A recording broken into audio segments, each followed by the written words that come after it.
Gulshan colony Mumbai नाका येथील घरफोडी चोरीच्या गुन्ह्यातील पाहिजे आरोपी जेरबंद। गुन्हे शाखा युनिट 2 ची कामगिरी दिनांक 24/5/2025 रोजी ते दिनांक 26/5/2025 रोजीच्या दरम्यान मुंबई नाका पोलीस ठाणे हद्दीत फिर्यादी यांचा राहत्या बंगला कोणीतरी अज्ञात इसमांनी फोडून त्यामधील सोन्या चांदीचे दागिने व रोख रक्कम चोरून घेऊन पळून गेले होते।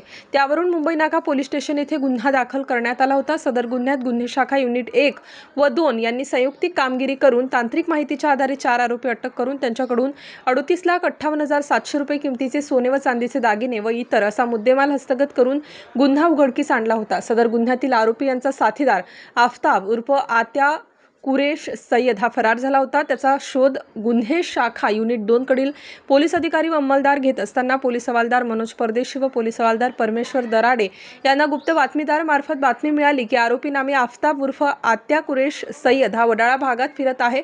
त्यांनी सदरची बातमी सहाय्यक पोलीस निरीक्षक हेमंत तोडकर प्रभारी अधिकारी गुन्हे शाखा युनिट 2 यांना सांगितली असता त्यांनी बातमीची खात्री करण्याकामी श्रेणी पोलीस उपनिरीक्षक मुख्तार खान पठाण, सहाय्यक पोलीस उपनिरीक्षक गुलाब सोनार, पोलीस हवालदार परमेश्वर दराडे, मनोज परदेशी, अतुल पाटील अशांचे पथक तयार करून पुढील कायदेशीर कारवाई करण्याबाबत सूचना दिल्या।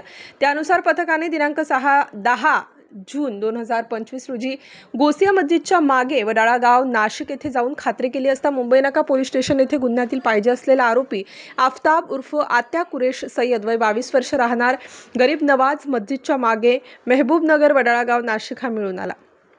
त्या सदर गुन्ह्यातील सहभागाबाबत विचारपूस केली असता त्यांनी गुन्ह्याची कबुली दिल्याने त्यास पुढील कारवाई कामी मुंबई नाका पोलीस स्टेशनच्या ताब्यात देण्यात आले आहे। स्टार न्यूज साठी मोहसिन पठाण, नाशिक।